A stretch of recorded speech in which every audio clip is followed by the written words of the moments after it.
Now अब हम morphology में अभी तक के वीडियोस में पूरा रूट टॉपिक कवर कर चुके हैं। इस वीडियो में अब हम नेक्स्ट पार्ट डिस्कस करेंगे प्लांट का, दैट इज द स्टेम। कोई नई बात नहीं आप लोग के लिए, जमीन से जो ऊपर आएगा उसको आप कहेंगे stem. The stem is the ascending part. बताइए what do you mean by ascend? जो ऊपर जाता हो। क्या रूट नीचे जा रही थी जमीन के अंदर तो आप रूट को क्या कह रहे थे? Descending part. ये जमीन से ऊपर आ रहा है, what it is said to be? The stem is the ascending part of the axis bearing. अब बताओ क्या क्या होता है इस पे? ब्रांचेस, क्या होती हैं? लीव्स, क्या होते हैं? फ्लावर्स और फ्रूट्स। तो लीव्स हैं, फ्लावर हैं, फ्रूट हैं, ब्रांचेस हैं, मतलब कुल मिला के कहें शूट सिस्टम। ये सब किस पे टिका होता है? स्टेम पे। फिर और कोई नई बात नहीं, क्लियर है। Then it develop from the plumule. मैंने अभी कहा था आपसे, अगर रेडिकल से निकलेगा तो रूट, और वो भी ट्रू रूट, और प्लूमुल से निकलता है तो उसको कहते हैं शूट। शूट बोले तो स्टेम। अभी देखते भी डायग्राम में, तो it develop from the plumule of the embryo of A germinating seed. Germinating मतलब आप जब बीज को, एक सीड को जमीन में डाल देते हैं, उसको पानी पिलाते हैं, तो उसमें से एक निकलती है रेडिकल, एक निकलता है प्लूमुल। प्लूमुल और रेडिकल बन जाता है रूट, प्लूमुल बन जाता है शूट। तो क्या शूट या स्टेम कहां से निकलता है? Plumule of the germinating seed. अब ठीक है, अगर मैं आपसे अभी कह रहा था कि आप पिछले वीडियो में देख के आए, गाजर, गाजर एक रूट है, और मैं अब पढ़ूंगा आपको आलू, आलू इज ए स्टेम, तो हमें कैसे पता चलेगा सर कोई रूट है कोई स्टेम है? तो अब आपको ये इंपॉर्टेंट है कि स्टेम को पता करने का एक कैरेक्टरिस्टिक है, वो है कि स्टेम पे होती है नोड्स एंड इंटरनोड्स। ये दोनों चीजें रूट्स पे नहीं होती हैं, नोड्स एंड इंटरनोड्स। तो स्टेम पे नोड और इंटरनोड का होना एक उसका कैरेक्टरिस्टिक है, जो उसको किससे डिफरेंशिएट करता है? रूट से। देखो पहले मैं इसको डायग्राम से बताता हूं, नेक्स्ट स्लाइड में देखेंगे। ये देखिए, इस डायग्राम में बहुत ध्यान से देखिएगा, जहां से आपकी लीव्स निकल रही हैं, बताइए क्या इस पॉइंट से लीव्स निकलती हैं? जरा देखिए, इस पॉइंट से लीव्स निकल रही हैं, इनको कहते हैं nodes. What they are said to be? Node. तो from where leaves arrives? Node. और देखिए, इस नोड से इस नोड तक की दूरी, इन दोनों के बीच की दूरी को, नोड से नोड तक की दूरी को कहते हैं इंटरनोड। ये नोड जहां से एक लीव्स निकल रही है, ये नोड जहां से एक लीव्स निकल रही है, और दो नोड के बीच की दूरी इज द इंटरनोड। तो क्लियर है? हां सर, व्हाट इज इंटरनोड? तो लीव्स जहां से निकल रही है वो पॉइंट हो गया नोड, और एक स्टेम का कैरेक्टरिस्टिक है। मतलब हम कैसे पता कर सकते हैं कि सर ये स्टेम है? तो स्टेम में नोड्स और इंटरनोड्स होते हैं, जो कि कभी नहीं मिलने वाले हैं आपको किसमें? रूट्स में। तो how will you distinguish between a root and a stem? Clear हो गया? Stem contain nodes and internode. Node जहां से लीव्स निकलती है और दोनों के बीच की दूरी इंटरनोड हो जाएगी। तो क्लियर हो गया? हां सर, नोड्स एंड इंटरनोड्स। देखिए वापस पीछे आते हैं हम इसमें। तो पहली बात तो हो गई कि जमीन से ऊपर जो है वो है स्टेम, जहां पर लीव्स, फ्लावर और ये सब है। कहां से निकलता है ये? From the plumule. क्या होते हैं इनमें? नोड्स और इंटरनोड्स। एंड फिर the region of the stem, the region of the stem where leaves are born are called nodes. मैंने अभी कहा, जहां से लीव्स निकलती है उसको क्या बोलते हैं आप? Nodes. While internode are the portion between two nodes, और दो नोड के बीच की दूरी को इंटरनोड कहते हैं। डायग्राम भी बना दें तो देखिए, ये रहा, अभी दिखाया भी वैसे, ये क्लियर। अगर ये नोड है और ये नोड है, तो इन दोनों के बीच की दूरी को इंटरनोड कहते हैं। बहुत अच्छा नजर आता है गन्ने में, शुगर केन में। आपने देखा होगा शुगर केन के अंदर इस तरह का स्ट्रक्चर, नोड और बीच का पोर्शन इंटरनोड। तो आ गया समझ में? Node internode clear. और नोड से ही लीव्स निकलेंगी, ये क्लियर दिमाग में रखेंगे। फिर द स्टेम बियर बर्ड्स। अब इनमें कलियां होती हैं स्टेम में, विच में भी दो तरह की होंगी, टर्मिनल या एक्सिलरी। अब मैं इसको भी डायग्राम से बताऊंगा। देखिए नेक्स्ट एक और पिक्चर इसमें ध्यान से देखिएगा। ये जा रहा है आपका स्टेम, ठीक, जहां से ये लीव्स निकल रही हैं, बोलो ये सब पोर्शन क्या हो गए, नोड्स, ये नोड्स, ये वाला क्या हो गया, इंटरनोड। यहां से यहां तक के पोर्शन को इंटरनोड कह देंगे।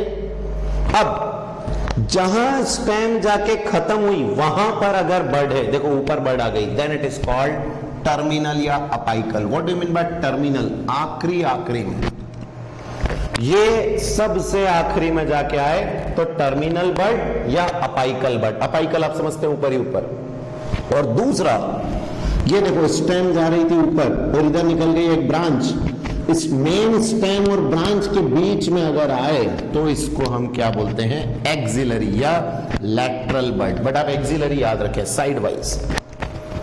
तो स्टेम में नोड इंटरनोड आ गया। अब दो तरह की बर्ड, सर ये रही स्टेम, इसके आखिरी में जो रहेगा वो हो गया टर्मिनल, और मेन ब्रांच और एक साइड ब्रांच के बीच में जो आएगा this is said to be axillary या लैटरल बर्ड। तो बताओ दोनों तरह की बर्ड इसमें क्लियर है। बाकी लीव्स नोड्स तो समझ में आ ही गए थे। तो ये हमारा डायग्राम डन। देखेंगे पीछे वापस फिर से एक बार देख लो। स्टेम में क्या क्या हो गया, असेंडिंग पार्ट क्लियर हो गया, प्लूमुल से निकलता है। स्टेम पे नोड्स एंड इंटरनोड्स होती हैं। नोड्स वो है जहां से लीव्स निकलती हैं और दो नोड के बीच की जगह को इंटरनोड बोलते हैं। और स्टेम पे होती हैं बर्ड्स जो कि दो तरह की है, टर्मिनल और एक्सिलरी। फिर स्टेम इज जनरली ग्रीन। कब आपने एक पौधा लगाया, तो पौधा लगाया होगा तो शुरू में जब पौधे की स्टेम देखोगे तो ग्रीन कलर की दिखेगी। बट जैसे जैसे पौधा बड़ा होता है और पेड़ बन जाता है तो बताओ वो स्टेम ब्राउनिश हो जाता है। उसका सिंपल सा रीजन है, पहले वो लिविंग होता है स्टेम का सेल, बाद में वो डेड हो जाता है। तो अभी देखिए क्या बोल रहे हैं, स्टेम इज ग्रीन कब, जब यंग है, एंड लेटर बाद में often become woody and dark brown. तो आप किसी भी पेड़ का तना देख लो, क्या वो ब्राउनिश दिखेगा, क्योंकि उसमें डेड सेल है। अभी आगे पढ़ेंगे, उसको स्क्लेरेनकाइमा बोलते हैं। और जब लिविंग होता है तो ग्रीन होते हैं, वो पैरेनकाइमा और कोलेनकाइमा होते हैं। तो अभी आगे देखेंगे, बट आपको क्लियर है सर, जब यंग है तो ग्रीन, बाद में डार्क ब्राउन। तो इतना पोर्शन क्लियर। देन नेक्स्ट एक बार इस डायग्राम को देख लो। सबसे पहले देखो टर्मिनल बर्ड सबसे आखिरी में, एक्सिलरी बर्ड देखो ये जा रही मेन ब्रांच, ये निकल गई एक लीव्स, क्या बीच में आ गई, ये हो गई एक्सिलरी बर्ड। नोड जहां से लीव्स निकल रही हैं, इंटरनोड दो नोड के बीच की जगह, और यही आपका अगेन स्केल। और अभी हम ये आगे पढ़ेंगे पीटीओल और ये सब नेक्स्ट में देखते हैं। इतना क्लियर, ये डायग्राम आ गया था। अब देखिए इसमें ये एक सीड है जिसको जमीन से, ये हमारा जमीन का लेवल हो गया, यहां से दिख रहा है जमीन का लेवल। तो आपने सीड को जमीन के अंदर गाड़ा और अब देखिए इसमें से निकला radicle which is forming the root, and ये रेडिकल के बाद निकलना शुरू हुआ, देखो ऊपर क्या, प्लूमुल, जो कि क्या बनाएगा, शूट। तो अब इस डायग्राम को देख के आपको क्लियर हो गया होगा, अच्छा सर ये है plumule which will form the shoot, radicle which will form the root. But ऐसा जरूरी नहीं कि हर बार रूट रेडिकल से निकले। अगर रेडिकल के अलावा निकली तो क्या बोलोगे आप उसको, एडवेंटिशियस रूट। तो स्टेम में प्लूमुल क्लियर हो गया, जो कि काय में प्रेजेंट होता है, एक जर्मिनेटिंग सीड में। Then next function of stem. क्या फंक्शन है स्टेम का? पहला, the main function of the stem is spreading out branches, पूरा फैलाना प्लांट को, ताकि उस पर बहुत सारी पत्तियां आए, बहुत सारे फ्लावर्स आए, जितने फ्लावर आएंगे उतने फ्रूट आए, तो उसको पहले तो फैलाना, for bearing leaves, flower and fruits. दूसरा, आप सबने छोटी क्लासेस में पढ़ा है जाइलम एंड फ्लोएम, क्या वो भी स्टेम के अंदर पाइप है? तो जाइलम लेके जाता है पानी और मिनरल को, और फ्लोएम खाने को लेके आता है। तो सेकंड है कि इट कंडक्ट मतलब ट्रांसफर करना, क्या क्या, वाटर, मिनरल्स एंड फोटोसिंथेटेट्स। अगर नहीं मालूम हो इसका वर्ड, तो फोटोसिंथेटेट्स का मतलब होता है खाना, जो फोटोसिंथेसिस से बना है। और आगे के चैप्टर्स में आप देखेंगे वो मेन है, सुक्रोज बनता है। तो व्हाट इज फोटोसिंथेटेट्स? खाना जो प्लांट ने बनाया। तो बताओ, खाने को ट्रांसपोर्ट करना फ्लोएम के थ्रू और वाटर और मिनरल को ट्रांसफर करना जाइलम के थ्रू, ये सेकेंड फंक्शन है आपके स्टेम का। Third, some stem perform the function of, काय का, स्टोरेज। बोलो मॉडिफिकेशन। जब स्टेम अपने काम को छोड़ के, उसका मेन काम यही है, एक तो ब्रांचेस डालना और कंडक्शन करवाना, अब वो अपने मेन काम को छोड़ के दूसरा काम करने लग गया। दूसरा क्या? वो कर रहा है स्टोरेज का काम, सपोर्ट का काम, प्रोटेक्शन का काम, एंड ऑफ वेजिटेटिव प्रोपोगेशन। ये याद होगा आपको, वेजिटेटिव प्रोपोगेशन, किसी भी पार्ट से पौधे को उगा लेना, लेकिन सीड के बिना। सीड नहीं होना चाहिए, याद है कि नहीं? गुलाब, रोज में होता है कि नहीं, कि हम डायरेक्टली उसकी स्टेम से पूरा पेड़ उगा ले, पूरा पौधा उगा लेते हैं रोज का, बस दैट इज वेजिटेटिव प्रोपोगेशन। तो जब कोई मेन फंक्शन, ये हमने पिछले में भी पढ़ा है, मेन फंक्शन को छोड़ के दूसरा काम करने लग जाए तो हम उसको क्या बोलते हैं? That is modification. तो यहां पहला मेन फंक्शन क्लियर हो गया था, ब्रांचेस बियर करना, कंडक्शन करना, बट उसके अलावा वो स्टोरेज भी करता है, वेजिटेटिव प्रोपोगेशन भी करता है, तो इसको हम कहते हैं इसका मॉडिफिकेशन। तो क्लियर इतना स्टेम में। देन नेक्स्ट, अब वही मॉडिफिकेशन ऑफ स्टेम, डेफिनेशन आपको वैसे ही क्लियर है। The stem may not always be typically like what they are expected to be. हमेशा वो वैसी नहीं होती है जैसा आपने सोचा था। आपने यही सोचा था कि वो तो उसको पेड़ को फैलाएगा और ये सब करेगा, बट हर बार ऐसा जरूरी नहीं है। They are modified to perform different function. और अब दिमाग में डेफिनेशन क्लियर हो जाना चाहिए आप सभी को। What is modification? कोई भी अपने काम जो जिसके लिए उसको बनाया गया उसको छोड़ के कोई अलग फंक्शन परफॉर्म करे तो हम उसको कहते हैं मॉडिफिकेशन। अब देखिए, इसमें सबसे पहला है स्टोरेज। स्टोरेज का सबसे बेस्ट एग्जांपल अपने घर का आलू, पोटैटो। कई बार लोगों को पता ही नहीं होता है पोटैटो एक स्टेम है और आप देख रहे हैं उसमें आलू में बहुत सारा स्टार्च भरा हुआ है, तो that is called storage stem. और अब कुछ नए एग्जांपल सुन के आपको हैरानी होगी, जैसे कि आप अदरक खाते हैं, अदरक इज ए स्टेम। आप हल्दी खाते हैं, turmeric, it is an stem. तो ये सब मॉडिफाइड स्टेम्स है। तो कई लोगों को लगता है कि ये जो आपका अदरक है वो रूट होगी, जड़ होगी। नहीं, जड़ नहीं है, वो स्टेम है, मिलता जमीन के अंदर है, बट ऐसा नहीं होता कि जो जमीन के अंदर हो गया वो रूट हो गया, वो स्टेम। और मैंने कैसे पहचाना? Notes and इंटरनोट्स। तो देखिए, अब सबसे पहला है स्टोरेज में अंडरग्राउंड स्टेम्स की हम बात कर रहे हैं। सबसे पहले तो कौन कौन की? Underground stem of potato, ginger, मैंने अभी कहा अदरक, टर्मरिक, हल्दी, जमीन कंदरी आप खाते होंगे, कोलोकेशिया, अरबी, are modified to store food in them. ये सब मॉडिफाइड हो गए और याद रखना ये सब काय के एग्जाम्पल हैं अंडरग्राउंड स्टेम के। तो अंडरग्राउंड स्टेम में कौन कौन आ रहा है? पोटैटो, जिंजर, टर्मरिक, जमीन कंद और कोलोकेशिया। अब they also act as organ of perennation. समझना, ऑर्गन ऑफ पेरिनेशन क्या होता है? अगर बाहर अगर कंडीशन सही ना हो तो क्या हम घर से बाहर नहीं निकलते? बहुत तेज बारिश हो रही है सपोज बाहर, तो आप बाहर नहीं जाएंगे जब तक बारिश खत्म ना हो जाए, क्योंकि अभी आपके लिए बाहर अनफेवरेबल है। बहुत ज्यादा ठंड के दिनों में भी हम अपने घर से बाहर नहीं निकलते हैं जब ज्यादा ठंड होती है, अगेन क्योंकि बाहर इन्वायरमेंट सही नहीं है। तो वैसे ही इस केस में ये जो सब हैं आपके पोटैटो, जिंजर और ये सब जमीन के अंदर क्यों गए? क्योंकि उनके लिए बाहर विपरीत परिस्थितियां थी, कंडीशन सही नहीं थी। अगर वो बाहर रहते तो मर जाते। तो ये जो ऑर्गन है, आप देखिएगा क्या लिखा है, दे ऑल्सो एक्ट एज, कैसे काम करते हैं? Organ of perennation. और ऑर्गन ऑफ पेरिनेशन का मतलब होता है वो ऑर्गन जो विपरीत परिस्थितियों में लड़ने में काम करे। तो ये जो इन्होंने अपने आप को मॉडिफाई किया है, ये इसीलिए ताकि वो उस कंडीशन को, देखिए लिखा हुआ है to tide over condition unfavourable for growth, उस समय को बिताना। कौन सा समय? जो उनके लिए सही नहीं है, जिनमें उनकी ग्रोथ सही नहीं होगी, तो उसके लिए ये अंडरग्राउंड हो जाते हैं। तो ये बहुत इंपॉर्टेंट है कि ये स्टोरेज, हम तो चलो क्या खा लेते हैं, अपना तो काम बन गया, लेकिन उन्होंने ऐसा क्यों किया, इस पे सोचें। तो उन्होंने ऐसा इसीलिए किया ताकि उनमें विपरीत परिस्थितियों से लड़ने की ताकत आ जाए। तो क्लियर है आपको ये सब? देन नेक्स्ट, अब देखिएगा एग्जांपल, ये सभी के घर में देखा हुआ है, अरबी। अरबी है ये, और इस अरबी के डायग्राम को ध्यान से देखिए, नोट्स और ये बीच में इंटरनोड दिखा रखी है।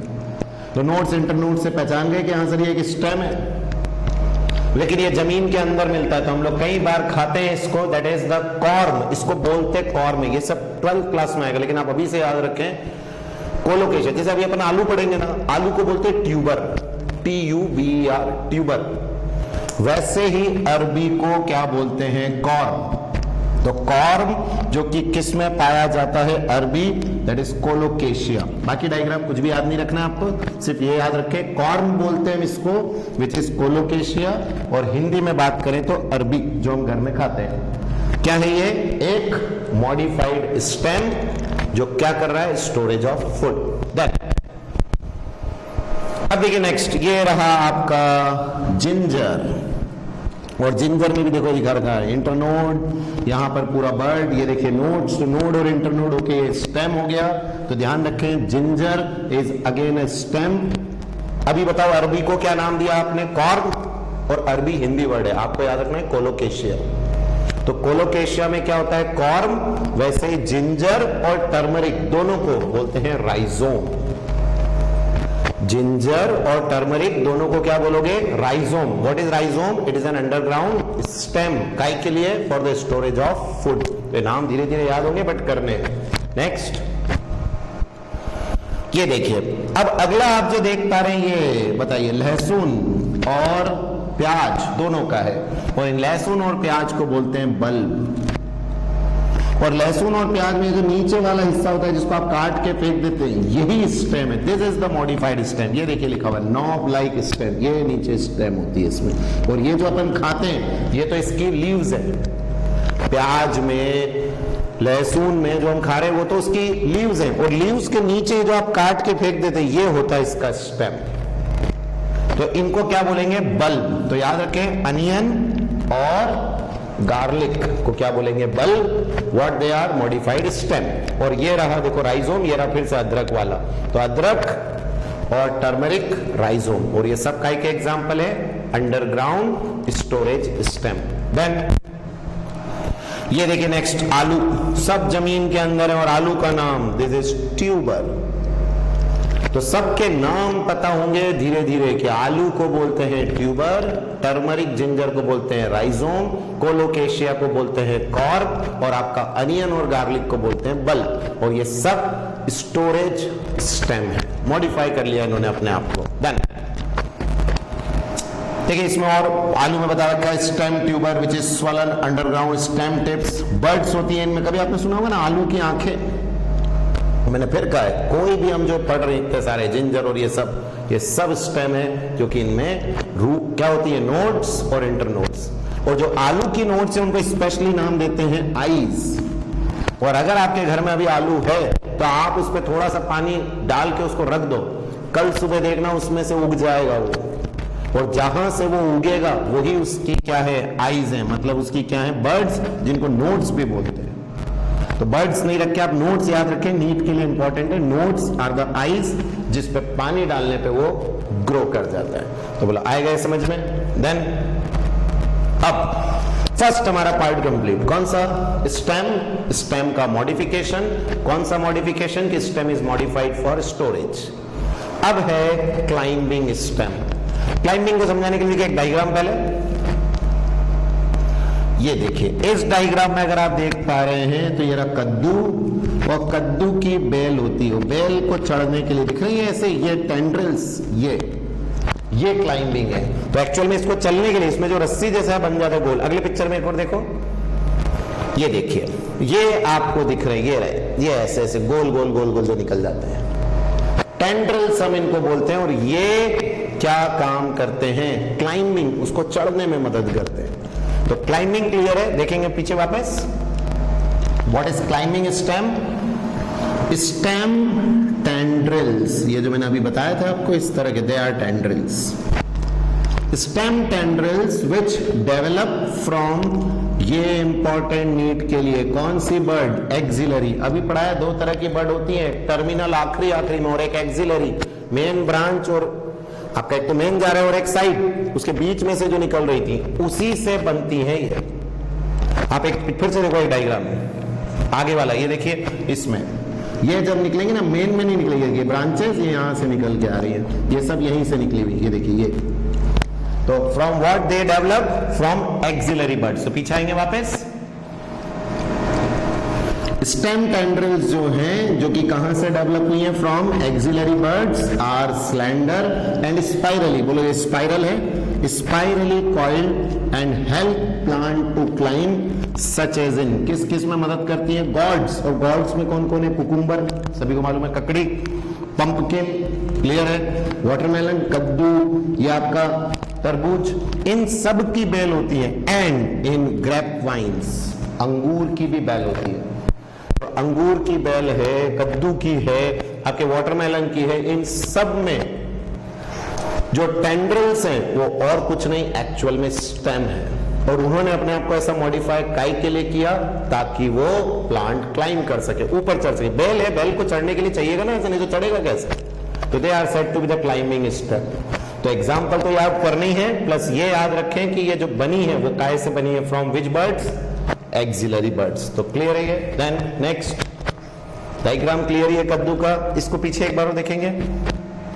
इस डायग्राम में देखिए अभी आगे आएगा कुकुरबिट्टा, जिसमें ये टेंड्रिल्स नजर आ रही है, और ये है बोगनविलिया जिसमें थॉर्न्स निकल रहे हैं। ये भी एक्सिलरी बर्ड है क्या, अभी मैं आगे बताऊंगा इसका क्या, अभी से पिक्चर देख लिया। फिर ये देखिए कद्दू में फिर से बेल, टेंड्रिल्स बता रखे हैं। देन ये देखिए और इजी, आपको अब तो क्लियर है, हाँ सर ये पूरा ऐसा घेर लेता है, इसको ऐसा घेर लेता है जिससे इसको चढ़ने में मदद मिलेगी। देन अब protecting, what do mean by protection, बचाना। अगर आपको कोई मारने आता है तो सबसे इंपॉर्टेंट चीज क्या करनी है, भाग जाओ। तो आप भाग सकते हो, आप कोई फिक्स नहीं है कि एक जगह पर है वहीं रहेंगे। लेकिन एक बात बताइए, पौधा थोड़ी भाग सकता है। अब पौधे को खाने के लिए कोई गाय आ गई, बकरी आ गई, कोई भी ऐसा हर्बीवोरस एनिमल आ गया जो पौधा खाने आ रहा है। अब पौधे को भी तो अपने आप को बचाना है, नहीं तो पौधे ऐसा थोड़ी होता है, सबको भगवान ने ताकत दी अपने आप को बचाने के लिए। तो इन पौधों में क्या होता है, अपने आप कांटे निकल आते हैं। तो बताइए कांटे अगर रहेंगे तो क्या हर्बीवोरस उनको नहीं खाएगा। तो this is said to be protecting stem. तो मेन फंक्शन इनका काम क्या होता है, खुद को बचाना। किससे, ब्राउजिंग एनिमल, ब्राउजिंग मतलब चरने वाले। और क्यों ऐसा इनको करना पड़ता है, क्योंकि प्लांट आर फिक्स्ड, वो अपने एनिमी से भाग नहीं सकते, इसीलिए उनको ऐसा मॉडिफिकेशन करना पड़ा। अभी मैंने आपको डायग्राम में बताया था, देखो नाम आ गया बोगनविलिया। क्या हुआ था बोगनविलिया में, थॉर्न्स आए थे। देखो एक डायग्राम पहले आगे, ये देखिए, देख के आपको डेंजर लग रहा होगा, ये आपके हाथ के, ये देखिए एक्सिलरी बर्ड से, देखो मेन, ये नोट से पत्ती, और ये रही एक्सिलरी बर्ड, काय में मॉडिफाई हो गई, थॉर्न्स। थॉर्न्स बन गए, वो कांटे हैं जो प्रोटेक्शन का काम कर रहे हैं। एक और पिक्चर देखो, ये देखिए, ये रहा आपका बोगनविलिया का थॉर्न, कितना खतरनाक है, मेन प्रोटेक्शन, कोई जानवर इसको खाएगा ही नहीं। तो वापस पीछे देखते हैं इसमें, एक्सिलरी बर्ड दिमाग में फिक्स कर लो, चाहे स्टेम की टेंड्रिल्स हो या प्रोटेक्शन के लिए थॉर्न्स हो। थॉर्न्स मतलब कांटे निकलेंगे कौन सी बर्ड से, axillary bud. Axillary bud of stems में ऑल्सो गेट मॉडिफाइड इनटू, काय में मॉडिफाइड हो गया, वुडी, बहुत कठोर होता है, स्ट्रेट एंड पॉइंटेड थॉर्न्स, बहुत ही ज्यादा मजबूत कांटे। ऐसे नहीं होते कि अपने हाथ रखा और बुड़ गए, घुस जाते हैं अंदर। तो दे आर वुडी, मजबूत होते हैं, सीधे होते हैं और पॉइंटेड होते हैं, जिनको हम कहते हैं थॉर्न्स। तो बोलो थॉर्न्स किसका मॉडिफिकेशन हुआ, axillary buds. And thorns are found in many plant, example है सिट्रस। सिट्रस समझते हैं, जिसमें खट्टे फ्रूट्स, खट्टे फ्रूट्स वाले प्लांट को सिट्रस फ्रूट्स बोलते हैं। बोगनविलिया में, दोनों के एग्जांपल याद रखना है। दे प्रोटेक्ट द प्लांट, कहां से, from browsing animals. Browsing animal समझ में आ गया, चरने वाले, हर्बीवोर्स। वो भाग नहीं सकते पौधे, उन्होंने अपने आप को बचाने के लिए खुद के अंदर कांटे डेवलप कर लिए, थॉर्न्स डेवलप कर लिए, और इसीलिए इनको क्या नाम दिया गया, प्रोटेक्टिंग स्टेम। तो क्लियर, प्रोटेक्टिंग कौन सी बर्ड से डेवलप होगा, एक्सिलरी। इससे पहले कौन सी थी, क्लाइंबिंग, वो भी कहां से डेवलप हुई थी, एक्सिलरी। उसका काम क्या था, पेड़ के ऊपर बेल को चढ़ाना, पंपकिन और इन सब के अंदर। और उससे पहले था स्टोरेज, जो कि आपको क्लियर है, जिंजर वाला, राइजोम, सब पता होना चाहिए। देन नेक्स्ट डायग्राम क्लियर है, ये भी क्लियर। अब है फोटोसिंथेटिक स्टेम। सुनने में अजीब सा लग रहा है, फोटोसिंथेसिस का काम कौन करता है? लीव्स। बट यहां लिखा हुआ है फोटोसिंथेटिक स्टेम, मतलब ऐसी स्टेम जो फोटोसिंथेसिस करे। अब बताओ सर ऐसा क्यों? तो आप भी पढ़ के आए हैं डेजर्ट। बताओ, डेजर्ट में पानी की बहुत कमी है, और आपको यह पता है कि पत्तियों के ऊपर होता है स्टोमेटा।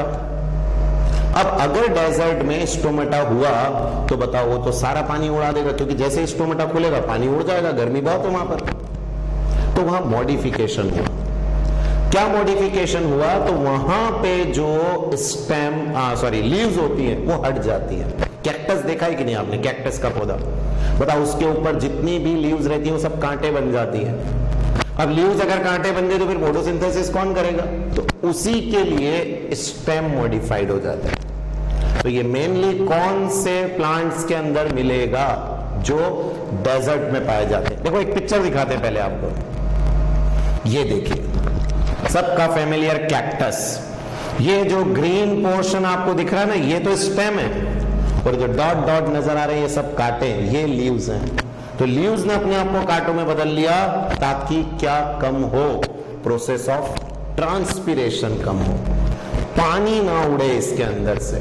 और क्यों? क्योंकि सर डेजर्ट में है, डेजर्ट में पानी है नहीं, अगर सारा पानी उड़ा दिया तो कैसे चलेगा? तो क्लियर? एक और डायग्राम देखिए आगे, ये देखो, पूरा ये प्लांट कैक्टस है, यूफोर्बिया, ये यूफोर्बिया वाला प्लांट है। बट इसमें भी देखिए जितने ग्रीन पोर्शन दिख रहे हैं ना, ये पत्तियां नहीं है, ये सब स्टेम है, और इसका मेन काम होता है फोटोसिंथेसिस का। तो वो जगह जहां पानी की कमी है, अगर वहां लीव्स हुई तो उसके स्टोमेटा से पानी उड़ जाएगा। इसी को बचाने के लिए वहां पर जो लीव्स है वो मॉडिफाइड हो जाती हैं, स्पाइन्स में कांटे बन जाती हैं, और स्टेम उस जगह पर किसका फंक्शन करने लग जाती है? लीव्स का। That is function of photosynthesis. तो देखेंगे पहले,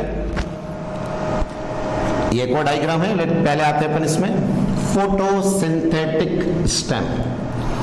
सम प्लांट्स ऑफ एरिड, एरिड मतलब होता है सूखा, मैंने फिर कहा ना desert. Some plant of arid region modify their stem, उन्होंने अपनी स्टेम को मॉडिफाई कर लिया इनटू फ्लैटेन, एकदम पतले और फ्लैशी सिलेंड्रिकल। देखो अभी आपको मैंने एग्जांपल दोनों तरह के दिखाए, एक तो सिलेंडर जैसा बन जाता है, तो सिलेंडर जैसा किसमें बनेगा? यूफोर्बिया में, ये प्लांट का नाम है। और फ्लैटेन चपटा किसमें बनेगा? ओपनशिया में। तो चाहे स्टेम ऐसी पतली हो जाए या ऐसी सिलेंडर जैसी हो जाए, पेन लाइक। और अभी डायग्राम फिर दिखाते हैं। दोनों ही केस में उन्होंने अपने आप को मॉडिफाई किया ताकि वो क्या कर सके? Function of photosynthesis, and they contain chlorophyll. Photosynthesis करना है तो क्लोरोफिल तो चाहिए, तो उनके अंदर क्लोरोफिल होता है एंड कैरी आउट फोटोसिंथेसिस। तो वैसे नॉर्मली क्लोरोफिल बताओ किसमें पाया जाता है? तो आप कहेंगे सर लीव्स में। बट लीव्स में क्यों नहीं है? क्योंकि हमें क्या प्रिवेंट करना है? ट्रांसपिरेशन। तो उसको बचाने के लिए, पानी को बचाने के लिए स्टेम तो बन गई, आपके लीव्स तो बन गई कांटे, स्पाइन्स, और स्टेम ने अपने आप को मॉडिफाई कर लिया, खुद के अंदर क्लोरोफिल इकट्ठा कर लिया ताकि वो फोटोसिंथेसिस कर सके। और इसमें दो तरह की बनी, एक flat in Opuntia, cylinder in euphorbia. और देखो डायग्राम, इस डायग्राम को देखिए, फ्लैट वाला ये है ओपनशिया का, और देन अब इसको देखो, ये सिलेंडर जैसा दिख रहा है, ये यूफोर्बिया। देन ये देखो, फिर से बताओ ये कौन सा वाला? फ्लैट। ये आपका ओपनशिया का डायग्राम। तो क्लियर हो गया आपको photosynthetic stem.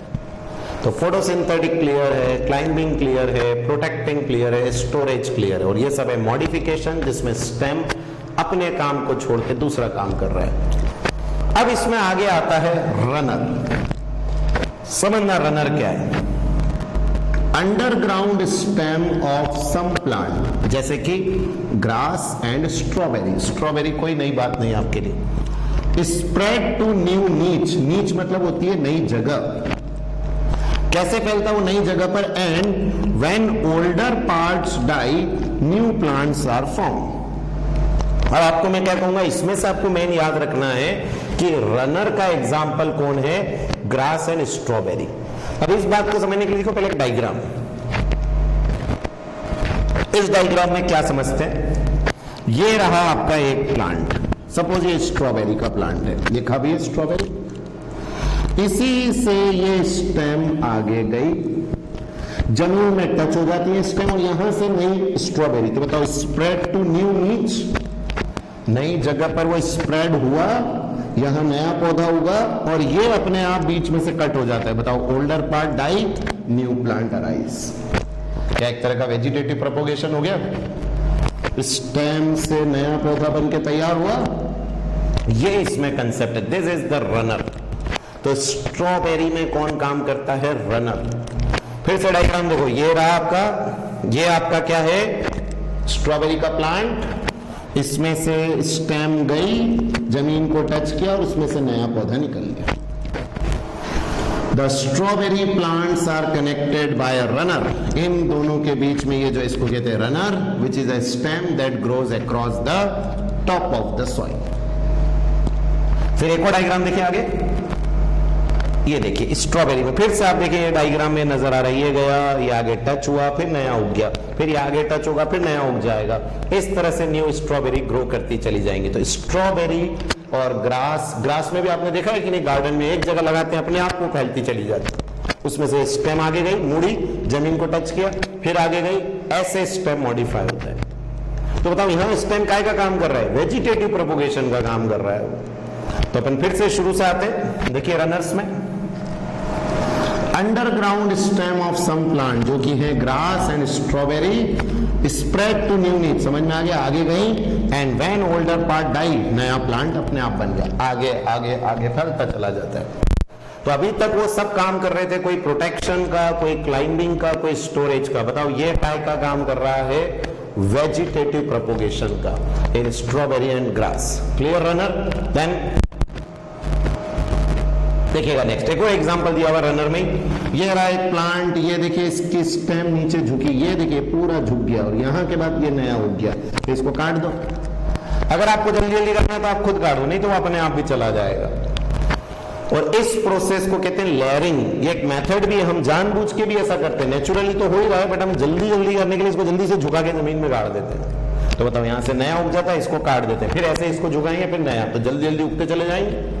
This method is layering. और देखिए इन प्लांट किसमें, लाइक मिंट, एग्जांपल याद रखें, and jasmine, a slender lateral branch arise from the base of the main axis and after growing aerially. देखो जो अभी एग्जांपल पढ़े थे स्ट्रॉबेरी और ग्रास, वो जमीन पे बिल्कुल रेंग के चलते, जमीन से टच होके, ये जमीन से ऐसे हवा में आ जाते हैं, ये अंतर है। तो ध्यान रखना, रनर और इस लेयरिंग में क्या अंतर है कि सर इसमें जो स्टेम है वो थोड़ी सी हवा में ऐसी आ जाती है, but in case of runner बिल्कुल जमीन से छूती हुई चलती है, रेंगती हुई। In plants like mint and jasmine, a slender lateral branch arises from the base of the main axis, देखो base of the main axis से ग्रो किया, and after growing aerially for some time arch downward, ये देखो arch downward to touch the ground, और ground को touch कर देता है, ये उगा, arch downward to touch the ground, and फिर यहां से नया और ऐसे चलता चला जाएगा। और this is the example in mint and jasmine. तो अंतर क्लियर हुआ, रनर जमीन के बिल्कुल रेंगता हुआ, और इन मिंट एंड जैस्मिन ऐसा आर्च हो जाएगा। बाकी मेथड सेम है कि वही जमीन पे टच होगा, वही नीचे रूट्स निकलेंगे और नया प्लांट ग्रो कर जाएगा। बोले यहां भी स्टेम किसका काम कर रहा है, वेजिटेटिव प्रोपोगेशन का। फिर अगला देखिएगा नया एग्जांपल, ये देखिए लिख रहा है, ये है ऑफसेट। क्या बोल रहे हैं, अ लेटरल ब्रांच, मैंने हमेशा सिखाया साइड में जाए बायो में तो क्या बोलोगे, लेटरल।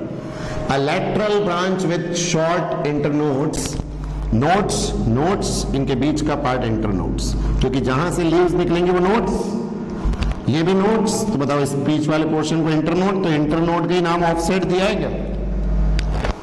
तो अ lateral branch with short internodes and each node bearing, और हर नोड पे क्या है, रोसिटी ऑफ लीव्स, रोसिटी मतलब ऐसा पूरा गुच्छा है लीव्स का, and a tuft of root, ये रहा पूरा, अगेन रूट का भी गुच्छा है और लीव्स का भी गुच्छा है। नोड्स पे is found in aquatic plant like pistia and Eichhornia, ये रहे दोनों प्लांट, पिस्टिया एंड इकॉर्निया, इन दोनों में ये ऑफसेट होती हैं। और एक बात बता दूं, जैसे इस ऑफसेट को काटोगे यहां से नई पत्तियां ग्रो कर जाएंगी, फिर काटोगे फिर नई ग्रो कर जाएंगे। और इकॉर्निया तो आप सबको पता होना चाहिए, जलकुंभी। आप किसी भी तालाब में आज देख लो जो पूरा हरा हो रखा है, किसी भी शहर में, अपने ही शहर में देख लेना, किसी भी तालाब, क्या वहां पूरा वो हरा हरा जो हो गया है वो एक्चुअल में इससे हुआ, इकॉर्निया से। वाटर हाइसेंथ भी बोलते हैं इसको, वाटर हाइसेंथ, या हिंदी में बोले तो जलकुंभी। सबसे खतरनाक एक्वेटिक वीड है। वीड समझते हैं ना, अनवांटेड प्लांट। और इसमें क्या प्रॉब्लम है, जैसे आप इसको उखाड़ने जाते हैं, काटते हो, बताओ काटोगे तो और ग्रो करेगा, क्योंकि ये तो वेजिटेटिव प्रोपोगेशन है। इसीलिए इसकी दिक्कतें निकालने की, मतलब हम अगर इसको झील में से निकालते भी हैं, लेक में से, तो फिर ग्रो कर जाता है। तो इकॉर्निया और पिस्टिया में ये जो बीच में दिख रहा है, यहां तो हो गई नोड जिससे लीव्स और रूट्स निकल रही हैं, लीव्स और रूट्स, इनके बीच में ये क्या इंटरनोड्स। और अगर इसको कट कर दिया जाए तो यहीं से नया पौधा बन जाता है। तो क्या बताइए, ये भी एक तरह का क्या हो गया, वेजिटेटिव प्रोपोगेशन का part, that is offset. NEET में आया हुआ क्वेश्चन है, इकॉर्निया किस मेथड से ग्रो करता है? तो आपका जवाब ऑप्शन है ऑफसेट। ऑफसेट नहीं मिलेगा तो स्टेम, स्टेम नहीं मिलेगा तो आपको क्लियर रहेगा, हाँ सर ये एक तरह का इंटरनोड है। ठीक, देन नेक्स्ट आता है सकर। हमने रनर पढ़ लिए, अब है सकर्स। सकर्स क्या है? एग्जाम्पल सब में याद रखना, बनाना, पाइनएप्पल एंड क्राइसेंथेमम। इन तीनों में the lateral branch originate from the base and underground portion of the main stem. इसको समझने के लिए देखिए डायग्राम पहले, इस डायग्राम को ध्यान से देखिए। ये रही आपकी मेन स्टेम और यहां जमीन आ गया, जमीन से आप अंदर गए, बोलो अंडरग्राउंड। फिर अंडरग्राउंड स्टेम चलती रहती है, फिर थोड़ी देर बाद बाहर आ जाती है, जमीन से बाहर आ जाती है और नया पौधा बना लेती है। और फिर कुछ टाइम बाद यहां से टूट जाता है, बोलो ये एक नया बन गया। तो क्या ये भी एक तरह का क्या हो गया, वेजिटेटिव प्रोपोगेशन? लेकिन इस केस में अंतर है, इसमें रनर्स में क्या हो रहा था, जमीन के ऊपर ही चल रहा था और फिर टच होके नया बन जाता था। ये जमीन के अंदर चलता है फिर निकल के बाहर आ जाता है कुछ टाइम बाद। ये देखो, ये चला जमीन में, निकल के बाहर आ गया और फिर अपने आप ये मेन प्लांट से डिटैच हो जाता है और ये नए बन गए। इस तरह की मेथड को क्या बोलते हैं, दैट इज सकर।